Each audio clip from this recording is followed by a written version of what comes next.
কিন্তু বিখ্যাত 108টা শিব মন্দিরের জন্য। এখানে 108টি শিব মন্দির আছে। মোটামুটি স্টেশন থেকে 2 কিলোমিটারেরও কম রাস্তা, 1.8 কিলোমিটার। আমি জাস্ট ম্যাপে দেখলাম, গুগল ম্যাপে। যদি আপনারা এই ট্রেনটি অ্যাভেল করে গ্যাংটক বা দার্জিলিং বা কালিম্পং বা ওইদিকে যে কোনো জায়গায় যদি যান, আলটিমেটলি আপনার খরচটা বেশ কিছুটা বেঁচে যাবে। এবার যেহেতু 7:19-এ ঢুকেছে, মানে 6 মিনিট বিফোর টাইমে ঢুকেছে, সো 6 + 5 11 মিনিট মিনিমাম দাঁড়াবে। অ্যাকচুয়ালি এই স্টেশনগুলো কিন্তু খুব বড় নয়, মানে এত বড় স্টেশনও না যে 4 মিনিট করে স্টপেজ দিতে হবে। আমি অন্যান্য যে ট্রেনে এসেছি, মানে এর আগে এই স্টেশনের উপর দিয়ে মানে পাস করেছি, তো এতক্ষণ হয়তো 2 মিনিট স্টপেজ দিত ম্যাক্সিমাম। জাস্ট এসে নামলাম নিউ জলপাইগুড়ি স্টেশনে, তো 2 মিনিট বিফোর টাইমে ঢুকিয়ে দিয়েছে। ট্রেন কিন্তু অল্প, সুতরাং যাত্রীরাও অল্প। এবার গাড়ি অনেকগুলো আছে, সুতরাং আপনি দরাদরি করার সুযোগ পাবেন। আচ্ছা, এবার আপনাদের বলে দিই কেন আমি এই ট্রেনটাকে বেস্ট ট্রেন বলছিলাম। দার্জিলিং মেল পদাতিক এক্সপ্রেস ছেড়ে এই ট্রেনটা প্রায় 11.5 ঘন্টা নিল পৌঁছোতে। তো দার্জিলিং মেল বা পদাতিক এক্সপ্রেস মোস্ট প্রবাবলি 10 ঘন্টা নেয়। তো সময়টা কম লাগে ঠিক কথা, কিন্তু ওখানে যে প্রবলেমটা আপনার হবে, ট্রেনটা কিন্তু মানে ওদের মতোই পাংচুয়াল, এমন না যে ট্রেনটা লেট করে। আজকেতেও দেখলেন বিফোর টাইমে ঢোকালো, এবং আমি ট্রেনটাকে ফলো করেছিলাম টিকিট কাটার আগে। খুব বেশি হলে 10-15 মিনিট লেট থাকে, ম্যাক্সিমাম 30। নমস্কার, গুড ইভিনিং। দাঁড়িয়ে আছি আমাদের সকলের সুপরিচিত হাওড়া রেলওয়ে স্টেশনে। ট্রেন প্ল্যাটফর্মে অলরেডি ঢুকে গেছে, আর আজ এই ট্রেনেই আমরা যাচ্ছি নিউ জলপাইগুড়ি। চলুন, বেশি লোকজন ঢোকার আগেই ফাঁকায় ফাঁকায় আপনাদের ট্রেনের ইন্টেরিয়রটা একটু দেখিয়ে দিই।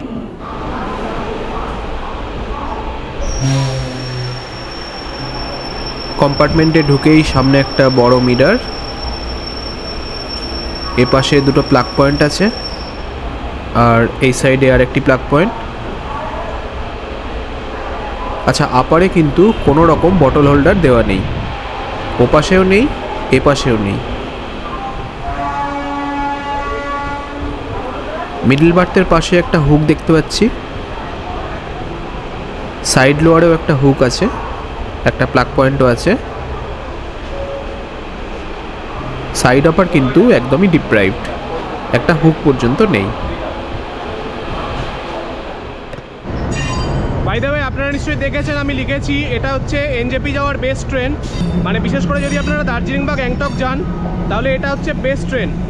তো আপনারা হয়তো ভাবছেন যে দার্জিলিং মেল বা পদাতিক এক্সপ্রেস এগুলোকেই আপনারা বেস্ট ভাবতেন এনজেপি যাওয়ার জন্য। তো হঠাৎ করে আমি এই ট্রেনটাকে বেস্ট বলছি কেন? আমি এটাকে বেস্ট ট্রেন বলছি কারণ আপনারা যদি এই ট্রেনটা অ্যাভেল করে দার্জিলিং বা গ্যাংটক যান, তাহলে আলটিমেটলি আপনাদের খরচ বেশ কিছুটা বেঁচে যাবে। মানে ট্রেন ভাড়ার কথা বলছি না, ট্রেন ভাড়া অলমোস্ট সেম। এখানে স্লিপারে ভাড়া 330 টাকা, দার্জিলিং মেলে 360 টাকা, এসিতে ওরকম 40-50 টাকা হয়তো বেশি হবে। ওই টাকা বাঁচানোর কথা আমি বলছি না, ওভারঅল আপনার খরচ বেশ খানিকটা বেঁচে যাবে যদি আপনারা এই ট্রেনটি অ্যাভেল করে দার্জিলিং বা গ্যাংটক বা ওইদিকে যে কোনো জায়গায় ঘুরতে যান। চলুন যেতে যেতে সব জানাচ্ছি আপনাদের। ঘড়ির কাঁটায় সন্ধ্যে 6:31। নির্ধারিত সময়ের থেকে 1 মিনিট লেটে হাওড়া থেকে সেদিন যাত্রা শুরু করেছিল আমাদের ট্রেন। আচ্ছা, এবার ট্রেনের ব্যাপারে সব ডিটেলসগুলো আপনাদের দিয়ে দিই। আজ আমরা যাত্রা করছি 15961 আপ হাওড়া ডিব্রুগড় কামরূপ এক্সপ্রেসে। আপনারা যদি এই পার্টিকুলার 15961 ট্রেনটির কথা বলেন, তাহলে কিন্তু এই ট্রেনটি বাই উইকলি, অর্থাৎ সপ্তাহে 2 দিন চলে, সোম এবং শুক্রবার। তবে এই কামরূপ এক্সপ্রেসই অন্য একটি রুটে চলে সপ্তাহের বাকি 5টা দিন। সেই ট্রেনটির নাম্বার কিন্তু একটু আলাদা, 15959। কিন্তু আপনারা যদি আমার মতো এনজেপি যেতে চান, তাহলে কিন্তু আপনাদের এত কিছু ভাবতেও হবে না, জানতেও হবে না, কারণ হাওড়া থেকে এনজেপি অবধি এই কামরূপ এক্সপ্রেস ট্রেনটি প্রতিদিন চলে। সপ্তাহে 2 দিন, সোমবার এবং শুক্রবার ট্রেনটির নাম্বার থাকে 15961, আর বাকি 5 দিন নাম্বার হয়ে যায় 15959। ব্যাস এইটুকুই যে ডিফারেন্স। বাকি দুটি ট্রেনের টাইমিং, ইন্টারমিডিয়েট স্টপেজ, স্টপেজে হল্ট দেওয়ার টাইম, সব কিছু একদম সেম। প্রতিদিন সন্ধ্যে 6:30টায় ছেড়ে পরদিন ভোর 5:30টায় এনজেপি পৌঁছয়। আর হাওড়া থেকে এনজেপির মাঝে ট্রেনটির টোটাল হল্ট আছে 15টি। আর এই ট্রেনটিতে আপনারা প্যান্ট্রি কারও পেয়ে যাবেন। আর হাওড়া থেকে এনজেপি পর্যন্ত ট্রেনটির প্রতিটি কোচের ভাড়া আমি স্ক্রিনে শেয়ার করে দিলাম।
ঘড়ির কাঁটায় সন্ধ্যে 7:19 ট্রেন এসে পৌঁছলো Bandel জাংশনে।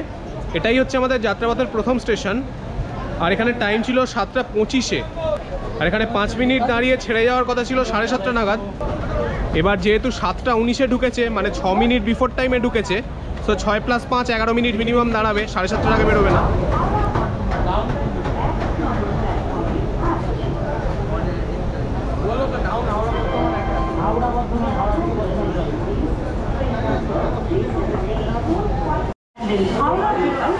Will depart at its scheduled time at 19:30 from platform number 3। कृपया ध्यान दीजिए, गाड़ी संख्या 37274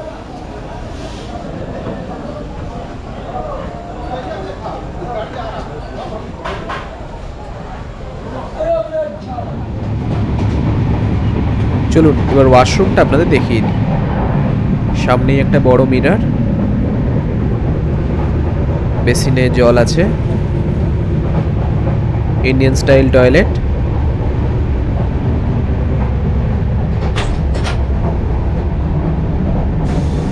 ফ্লাশও একদম ঠিকঠাক কাজ করছে।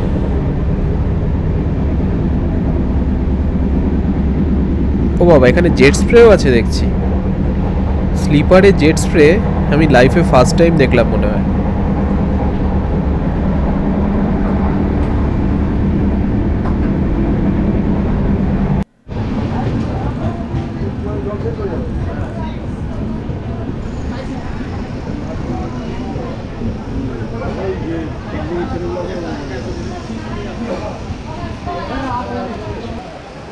ট্রেনটার ফার্স্ট ডে স্টপেজ ছিল ব্যান্ডেল। ওখানে আপনাদের বললামই 6 মিনিট বিফোর টাইমে ঢুকিয়েছে। আর এখন এসে পৌঁছলো অম্বিকা কালনাতে। এটা হচ্ছে সেকেন্ড স্টপেজ ট্রেনটার। তো এখন 4 মিনিট লেটে এসছে ট্রেনটা। এখানে টাইম ছিল 8:03, ট্রেনটা ঢুকেছে 8:07, আর এখানে স্টপেজ টাইমও 4 মিনিট। তবে যেহেতু লেট করেছে, হয়তো 4 মিনিট নাও দাঁড়াতে পারে। বাই দ্য ওয়ে, এই কালনা জায়গাটা কিন্তু বিখ্যাত 108টা শিব মন্দিরের জন্য। এখানে 108টি শিব মন্দির আছে। মোটামুটি স্টেশন থেকে 2 কিলোমিটারেরও কম রাস্তা, 1.8 কিলোমিটার। আমি জাস্ট ম্যাপে দেখলাম, গুগল ম্যাপে। তো আপনারা হেঁটেও যেতে পারেন, আধ ঘন্টারও কম সময় লাগবে। আর না হলে স্টেশন থেকে বেরোলে অটো বা টোটো তো পেয়ে যাবেনি। তবে আমি এখানে আসিনি কখনো, আমার দেখা হয়নি 108টি শিব মন্দির। আমি শুনেছি খুব সুন্দর, ইন ফিউচার অবশ্যই আসার ইচ্ছে আছে। চলুন এবার এ পাশের ওয়াশরুমটা আপনাদের দেখিয়ে দিই। সামনে একটা বড় মিরর, বেসিনের কলে জল তো পড়ছে, কিন্তু কোথায় পড়ছে দেখুন একবার জাস্ট।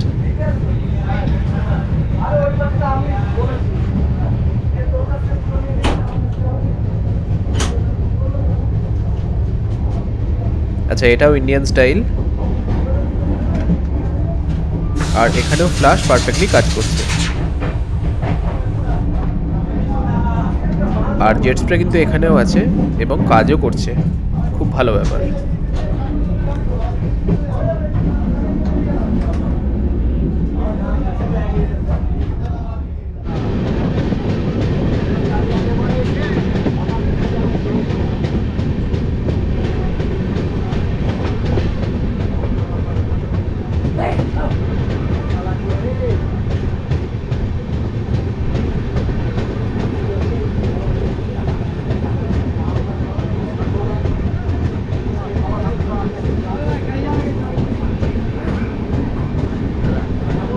আমি নামবো।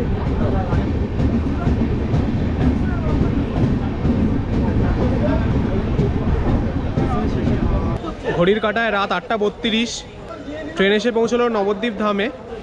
আর সামান্য লেট বেড়েছে, একদম ফার্স্ট স্টেশনটায় মানে ব্যান্ডেলে তো 6 মিনিট বিফোর টাইমে ঢুকিয়ে দিয়েছিল, তারপর অম্বিকা কালনাতে 4 মিনিট লেট ছিল, আর এখন লেট হচ্ছে 7 মিনিট। মানে এখানে টাইম ছিল 8:25, বললামই 8:32 ঢুকিয়েছে, মানে 7 মিনিট এখন লেট আছে। আর এখানে হচ্ছে স্টপেজ টাইম 4 মিনিট, আগেরটাতেও 4 মিনিট ছিল অম্বিকা কালনাতে, এখানেও স্টপেজ টাইম 4 মিনিট। তবে আপনাদের যেরকম দেখালামই আগেরটাতেও, মানে 4 মিনিট স্টপেজ ছিল, 3 মিনিট দাঁড়ালো যেহেতু লেট করে এসছে, এটাও মনে হয় 4 মিনিট দাঁড়াবে না। অ্যাকচুয়ালি এই স্টেশনগুলো কিন্তু খুব বড় নয়, মানে অম্বিকা কালনা বা নবদ্বীপ ধাম এত বড় স্টেশনও না যে 4 মিনিট করে স্টপেজ দিতে হবে। আমি অন্যান্য যে ট্রেনে এসেছি, মানে এর আগে এই স্টেশনের উপর দিয়ে মানে পাস করেছি, তো এতক্ষণ হয়তো 2 মিনিট স্টপেজ দিত ম্যাক্সিমাম। এই 4 মিনিট ধরে স্টপেজ আমি খুব একটা, মানে এই ট্রেনটার দেখছি যে একটু স্টপেজের টাইমটা একটু বেশি, মানে একটু বেশিক্ষণ স্টপেজ নেওয়া আছে, বেশিক্ষণ দাঁড়ায় সব স্টেশনে।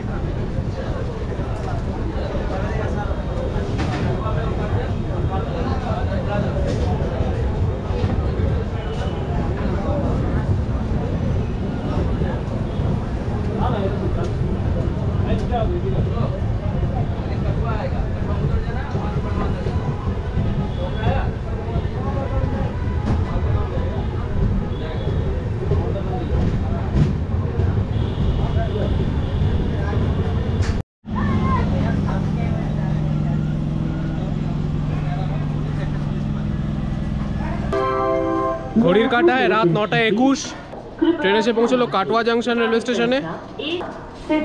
এখানে টাইম ছিল 9:10, মানে 11 মিনিট এখন লেট আছে ট্রেন, আর এখানে স্টপেজ টাইম হলো 5 মিনিট।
Good morning.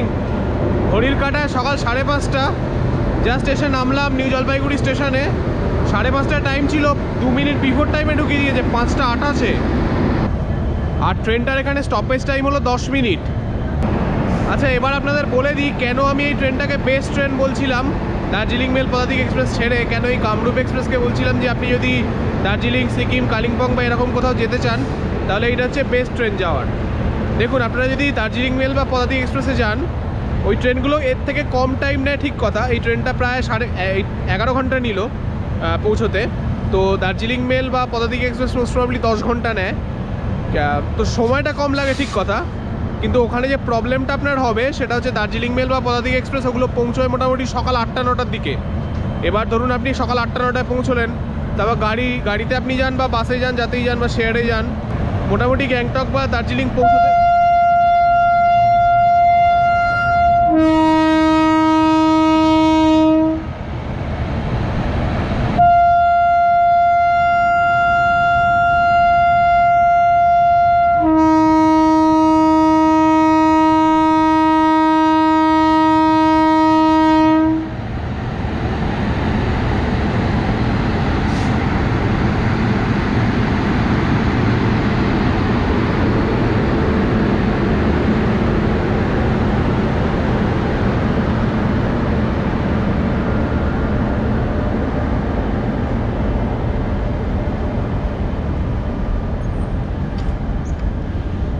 মোটামুটি 23 মিনিট বলছি, যেটা বলছিলাম আগে বলে নিয়ে যে এই ট্রেনটা বেরোচ্ছে, এটাই কামরূপ এক্সপ্রেস। 23 মিনিট দাঁড়ালো এখানে, এখন 5টা 51 বাজে। 5টা 30-এ টাইম ছিল, 2 মিনিট আগে ঢুকেছে, 5টা 28-এ ঢুকেছে, আর 10 মিনিট স্টপেজ টাইম ছিল, মানে 5টা 40-এ বেরোনোর কথা, 5টা 51-তে বেরোচ্ছে, 23 মিনিট দাঁড়িয়েছিল। যাকে তো যেটা বলছিলাম যে আপনারা যদি গ্যাংটক বা দার্জিলিং বা ওইদিকে কোথাও যেতে চান, তাহলে আপনি যদি সকাল 8টা বা 9টায় নামেন, তাহলে আপনার দার্জিলিং বা গ্যাংটক পৌঁছতে কম করে হলেও দুপুর হয়ে যাবে, মানে 12টা 1টা 2টো তো বাজবেই। গ্যাংটক হলে আরও বেশি সময় লাগবে, হয়তো 2টো বেজে যাবে। দার্জিলিং হলে হয়তো তাও 12টার মধ্যে পৌঁছতে পারেন। তো তাতে আপনার প্রবলেম যেটা হবে সেটা হচ্ছে যে আপনার ওই দিনটা কিন্তু পুরো মার যাবে, মানে ওই দিনে আপনি কোনো লোকাল সাইট সিইং যেটা সিটি ট্যুর আপনি করতে পারবেন না। কারণ ধরুন দুপুর 1টায় পৌঁছলেন, তারপর আপনি হোটেলে চেক ইন করবেন, স্নান খাওয়া দাওয়া আছে, ওই করতে করতেই দুপুর 2-3টে বেজে যাবে। তো আপনার ওই দিনটা বেসিক্যালি লস হলো। কিন্তু আপনি যদি এই ট্রেনটায় আসেন, আর এই ট্রেনটা কিন্তু মানে ওদের মতোই পাংচুয়াল, এমন না যে ট্রেনটা লেট করে। আজকেতেও দেখলেন বিফোর টাইমে ঢোকালো, এবং আমি ট্রেনটাকে ফলো করেছিলাম টিকিট কাটার আগে। খুব বেশি হলে 10-15 মিনিট লেট থাকে, ম্যাক্সিমাম তিনি 5:30, তারও আগে, বা আপনার 5টা 40, 5:45 ম্যাক্সিমাম, তার বেশি লেট করে না ট্রেনটা।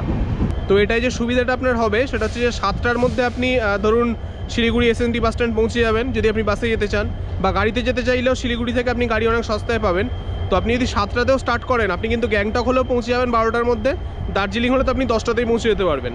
তো আপনি যে লোকাল সাইট সিইংটা, সিটি সাইট সিইং যেটা, ওটা কিন্তু আপনি মানে 4-5 ঘন্টায় যেটা হয়ে যায়, আপনি যদি 12টার সময় স্টার্ট করেন, বিকেলবেলা 5টা-6টার মধ্যে কিন্তু সম্পূর্ণ হয়ে যাবে। এতে যেটা হবে সেটা হচ্ছে আপনার একটা দিন পুরো বেঁচে গেল। আপনার হোটেল ভাড়া একদিন কম লাগবে, আপনার খাওয়া খরচ একদিন কমে যাবে, কারণ যেহেতু আপনি ফার্স্ট দিনই ঘুরে নিচ্ছেন সিটি লোকাল সাইট সিইংটা, তো ওই জন্য আপনার একদিন কমে যাচ্ছে। আচ্ছা, আরেকটা কথা বলে দিই, শুধু এটাই নয় কিন্তু আরেকটা ব্যাপার আছে, সেটা হচ্ছে যে আপনি যত তাড়াতাড়ি আসবেন, মানে ধরুন এই ট্রেনটা ফার্স্ট আসে 5:30টায়, তারপর মনে হয় উত্তরবঙ্গ এক্সপ্রেস আসে 6টা বা 6:30 নাগাদ। তো এই ট্রেনগুলো আসলে আপনার যেটা সুবিধা হবে, যেটা আমি বললাম অলরেডি, সেটা তো সুবিধা হবেই। তাছাড়া আরেকটা যেটা সুবিধা হবে সেটা হচ্ছে যে সকালের দিকে কিন্তু গাড়ি একটু তুলনামূলকভাবে কম রেটে পাওয়া যায়।